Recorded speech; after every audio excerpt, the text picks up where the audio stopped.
नमस्कार। तो आज हम डिस्कस करेंगे about the origin of the name of this land. तो पहले हमको ये जानना जरूरी है कि हमारे इस धरती का नाम कैसे कैसे पड़ा, या पहले प्रागज्योतिषपुर, फिर कामरूप और फिर असम कैसे पड़ा। ये थ्योरीज हमको जाननी होगी। ये डिफरेंट एग्जाम्स में बहुत ज़्यादा रिलेवेंट होती हैं। इवन हम लोग इस धरती के निवासी हैं तो हमको जानना जरूरी है। तो चलिए स्टार्ट करते हैं। पहली बात,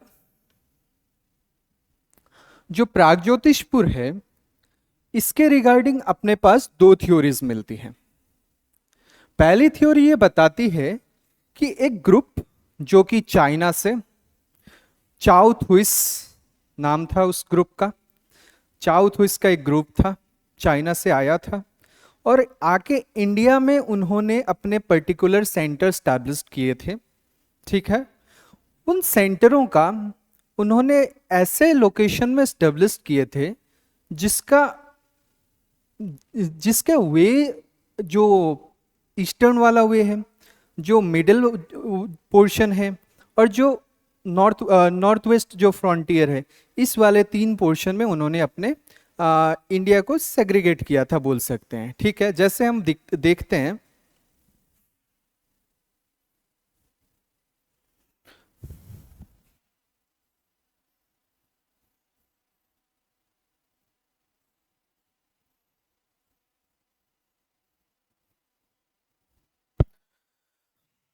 ये वाला जो पोर्शन है इसको उन्होंने प्राग, इसका नाम उन्होंने प्राग ज्योतिष माना जाता है। और ये जो बरेली वाला रीजन है इसको उन्होंने मध्य ज्योतिष नाम से माना जाता है। और ये जो नॉर्थ वेस्ट फ्रंटियर वाला रीजन है इसको उत्तर ज्योतिष बोला जाता है। देखिए इधर चाओ थुइस ऑफ चाइना और उनका जो तीन सेंटर्स इन इंडिया था, जिसमें से प्राग ज्योतिष जिसको इन द ईस्ट जो कि असम वाला पार्ट था, मध्य ज्योतिष जो कि सेंटर वाला पार्ट था, प्रेजेंट बरेली डिस्ट्रिक्ट में पड़ता है, और जो उत्तर ज्योतिष है जो नॉर्थ वेस्ट इन अफगानिस्तान, नॉर्थ वेस्ट फ्रंटियर वाला जो पार्ट है, इसमें सेग्रीगेट किया था। और ये जो आदमी आए थे चाओ थुइस ऑफ चाइना, ये जो ग्रुप आया था इनको जूथिस बोला जाता था। ठीक है, इनको जूथिस बोला जाता था। ठीक है, they came to be known as the Juthis, and these three center they occupied were later named as the Prag Jyotish, Madhya Jyotish and Uttar Jyotish। ठीक है, ये अपने प्राग ज्योतिषपुर के नाम की पहली थ्योरी। ठीक है, और इस प्राग ज्योतिष से ही अपना ये जो प्राग ज्योतिष था इससे ही अपना इस जगह का नाम प्राग ज्योतिष पड़ा। ठीक है, एक्चुअली क्या था, ये जो प्राग ज्योतिष जो है इसका बाद में जाके संस्कृताइजेशन हुआ। ठीक है, देखते हैं, इस नाम का बाद में जाके संस्कृताइजेशन हुआ और संस्कृताइजेशन होते होते ये ज्योतिष से ज्योतिष हो गया। अब ज्योतिष के लिए भी अपने पास थ्योरीज है। तो दूसरी theory regarding the name of Pragjyotish ये बोलती है कि यहां पे, और ये हमको पता चलता है कालिका पुराण से। कहां से?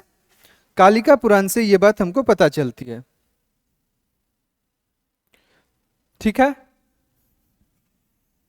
दिस कालिका पुराण से हमको ये बात पता चलती है। क्या बात?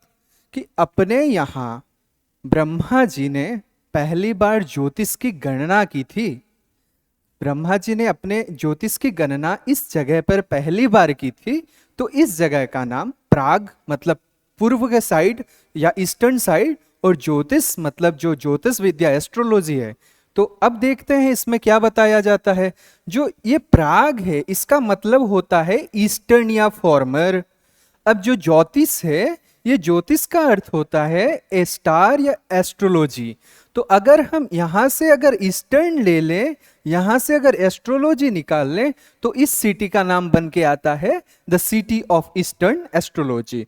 तो इसके कालिका पुराण के तहत हमको ये बात भी पता चलती है कि अपने इस धरती का नाम प्राग ज्योतिष क्यों पड़ा, क्योंकि ब्रह्मा जी ने पहली बार इस धरती पे ज्योतिष की गणना की थी। ठीक है, अब दूसरा नाम देखते हैं। दूसरा नाम देखते हैं कामरूप कैसे पड़ा। देखिए, कामरूप का नाम के लिए भी अपने पास दो थ्योरीज मिलती है। कामरूप नाমৰ বাবেও আমাৰ ওচৰত দুটা মুখ্যতः মান্যতা আছে। তাৰে ভিতৰত প্ৰথম মান্যতাটো কামদেৱৰ পুনৰ্জন্মৰ লগত জড়িত, कामदेव्स रिवाइवल। तो यहाँ पे माना जाता है कि एक समय की बात है, दक्ष प्रजापति की पुत्री सती देवी, शिव जी के साथ ब्याह हुआ था उनका, और दक्ष प्रजापति ने एक यज्ञ आयोजन किया। तो अपने जमाई जमाता, ठीक है, सन इन लॉ शिव जी और अपनी पुत्री सती देवी को नहीं बुलाया, निमंत्रण नहीं दिया, बाकी सब देवताओं को बुलाए। तो सती देवी को ये चीज खराब लगी, मेरे पिताजी ने ही मुझे नहीं बुलाया। तो फिर भी बिना निमंत्रण भी सती देवी ने उस यज्ञ में भाग लिया। ठीक है, जब वहां पे देखा कि सब देवताओं का स्थान है पर शिव जी का कोई स्थान नहीं रखा हुआ है, महादेव का कोई स्थान नहीं है, तो सती देवी को आत्मग्लानि हो गई। मैंने बिना निमंत्रण ऐसे ही इस जगह पे मैं आ गई, महादेव के लाख मना करने के बाद वो आत्मग्लानि हुई और उनको क्रोध आ गया। उसके बाद उन्होंने जो यज्ञ कुंड होता है, फायर ऑल्टर, जो यज्ञ कुंड होता है, उसी यज्ञ कुंड में अपनी आहुति दे दी, मतलब अपने आप को उधर ही विसर्जित कर दिया। और इसके बाद भयंकर तबाही मच गई। जब शिव जी को ये बात पता चली तो वीरभद्र और भद्रकाली ने जाके उधर सारा घमासान मचा दिया, और शिव जी ने वो सती देवी का जो शरीर है, वो जो जला हुआ शरीर, उसको लेके सारे विश्व ब्रह्मांड घूमने लगे। ये एक केओटिक सिचुएशन आ गया, क्योंकि शिव जी अपने पूरे होश और हवास खो के, ये देखिए शिव जी अपने पूरे होश और हवास खो के सती देवी को गोद में उठा के सारे संसार घूम रहे हैं। अब बात क्या हुई, जब शिव जी को, विष्णुदेव को सारे देवताओं ने रिक्वेस्ट किया कि अब ऐसे तो कैसे चलेगा, तो विष्णुदेव ने अपने सुदर्शन चक्र से सती देवी के अंगों को 51 खंड में विभाजित किया, जिसमें से एक प्रोमिनेंट खंड हमारे आसाम में भी गिरा, जो नीलाचल हिल में, जो अभी माँ कामाख्या देवी के रूप में प्रख्यात है। ठीक है, अब बात आगे करते हैं। जब ये सिलसिला खत्म हो गया, उसके बाद शिव जी ने पूरा एसेटिक लाइफ ले लिया। शिव जी को डे टू डे फिर से कोई मतलब नहीं रहा। उन्होंने समाधि मतलब उन्होंने तपस्या में लीन हो गए। तो उनकी तपस्या को भंग करने के लिए, क्योंकि वो अगर तपस्या में लीन हो जाते हैं, जो ब्रह्मांड का एक सिस्टम है वो सिस्टम डिसबैलेंस हो जाता है। ठीक है, तो उनकी तपस्या को भंग करने के लिए देवताओं ने कामदेव को आराधना की कि आप जाइए और शिव जी की तपस्या को भंग करिए, उनको अपने रेगुलर लाइफ में लेके आइए। तो कामदेव और उनकी पत्नी रति देवी शिव जी के तपस्या भंग करने चले गए। ठीक है, तो वहां पे उन्होंने अपना नृत्य प्रदर्शन किया और अपने जो कामास्त्र थे, कामास्त्र से शिव जी के त्रिनयन, तीसरे नेत्र में वार किया, और शिव जी का सारा जितना गुस्सा था उनके ऊपर फूट गया और उनका तीसरा नेत्र खुल गया और कामदेव उधर ही भस्मीभूत हो गए। तो ये बात जब हुई तो रति देवी ने फिर शिव जी से क्षमा प्रार्थना की। तो उसके बाद शिव जी ने बोला कि ठीक है, मेरे क्रोध के कारण कामदेव तो भस्म हो ही गए, पर जब भी अब दूसरा कामदेव का जन्म होगा या रिवाइवल होगा, वो उसी पर्टिकुलर लैंड में हुआ। ठीक है, शिव जी के वरदान के अकॉर्डिंग कामदेव का रिवाइवल हुआ, और वो भी इसी कामरूप वाले रीजन में, प्राग ज्योतिष वाले रीजन में हुआ माना जाता है। इसीलिए इस जगह को, क्योंकि कामदेव को पुनः रूप मिला, इसीलिए इस जगह को কামৰূপ बोला जाता है কামদেৱে নিজৰ ৰূপ পুনৰ ঘূৰাই পাইছিল বাবে এই ঠাইখিনিক কামৰূপ বুলি জনা যায় ঠিক আছে এই যিটো লিজেন্ড এই যিটো ধাৰণা আমি ক'ৰ পৰা পাওঁ আমি পাওঁ গোপথা ব্ৰাহ্মণৱ অথৰ্ববেদৰ পৰা ঠিক আছে আমি নেক্সট থিয়ৰি চাওঁ কি আছে ইয়াৰ ৰিগাৰ্ডিং নেক্সট থিয়ৰিত কয় যে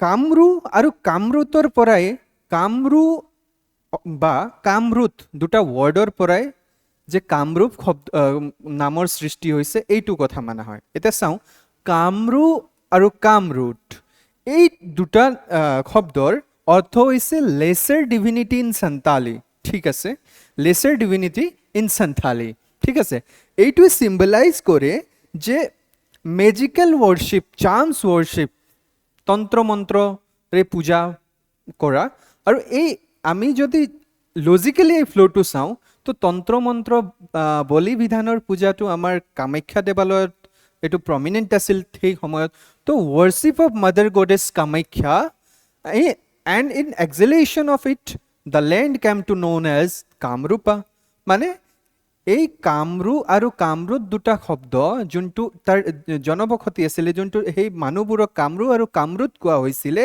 এই কামৰু আৰু কামৰুত শব্দৰ পৰাই যে কামৰূপৰ উৎপত্তি নামৰ উৎপত্তি হয় সেই বুলিও ধাৰণা কৰা হয় ঠিক আছে এতিয়া নেক্সট চাওঁ আমি অসম নামটো কেনেকৈ পালোঁ how we can get the name Assam ঠিক আছে